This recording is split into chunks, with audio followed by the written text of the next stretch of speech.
So I work with this marketing company. I've been following your material for a while, and you did talk about not being attached to the sale, building repo and trust first. But I'm getting stumped because one, I had a sloppy week, so I know things are going to slow down after Christmas. So I'm really pushing hard to follow up. And the two objections that I'm getting, number one is nobody's buying in December. That's what they are saying, that if I want to start something marketing or content, I'll do it next year. I like what you do. So I'm not able to, handle that well. And another thing is a lot of good deals where I'm speaking to really positive influencers, like they might be the marketing executive, sales executive, not the decision maker. He really wants to push the deal through. But at the end of the day, it's not matching up that with that one call sale concept. I've wasted a lot of time with influencers not getting anywhere, where I feel like I'm going to get the sale in the next call, but it ends up going into another meeting. So What are you selling?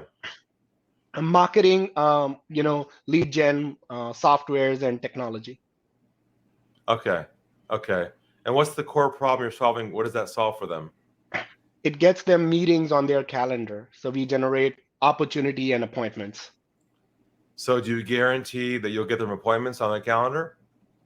You'll Yes. get them leads? Yes. Okay. And do they not need any more leads right now? They need leads. Oh, so what's the problem then? So I'm role playing with you for a second here. Okay. Because it could be that what you're doing is, and I'm not sure, but you could be spending energy and time educating them on your system, on your technology, on your process, on your model, Yes. on how you work, on this, a lot of energy around how you solve the problem, but maybe not enough focus on the value of the problem itself.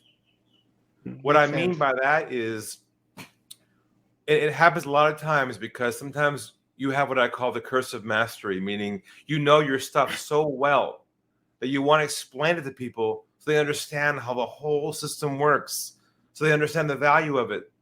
But the irony of this is they really don't care about how the system works. What they care about is if you're the one they can trust to solve their problem. Okay. What that means is setting your system back a few steps and focusing only on the 3 steps I mentioned in the story, which is, we specialize in providing new qualified ideal leads scheduled on your calendar. Makes sense. I think you're right, Ari. I was focusing more on the process because it's a very competitive industry. Every other guy is doing marketing. I thought that I might win their trust by telling them how my process is different, but not focusing more on the pain and going back to, asking simple, do you need meetings? That's what I do. I give you a guarantee. You see, marketing has been commoditized. You can't differentiate, even though in your mind it might be different. From their point of view, it's just noise. Yes. I mean, go to LinkedIn, look at your inbox. They get emails every day of people saying, I can book you appointments from LinkedIn. They don't believe you. So you can't leverage the conversation off your system. Forget describing how it works. Okay. Just first get agreement on whether they want to solve their problem or not, and whether it would help their business grow if they got appointments on their calendar. Okay. What would be a good question that I can ask, Ari, if you could maybe give me because sometimes, I don't end up, I don't want to end up sounding maybe too arrogant. Like, do you need more leads? Obviously, they need leads. And is this a high priority to get more clients? No, Obviously, it's a high priority. I agree. Yeah, you don't want to sound salesy for sure.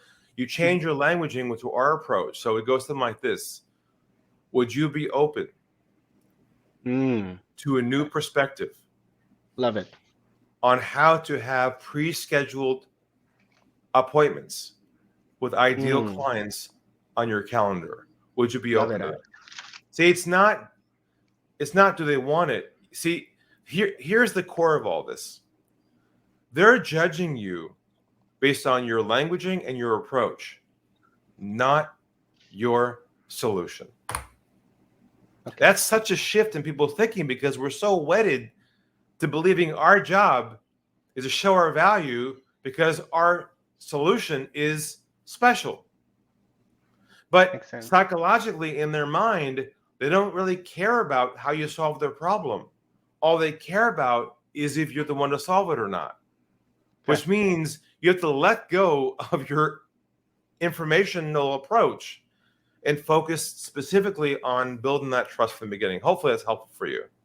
Very helpful. Thank you so much. I'm going to bring it up. Excellent. Come back again.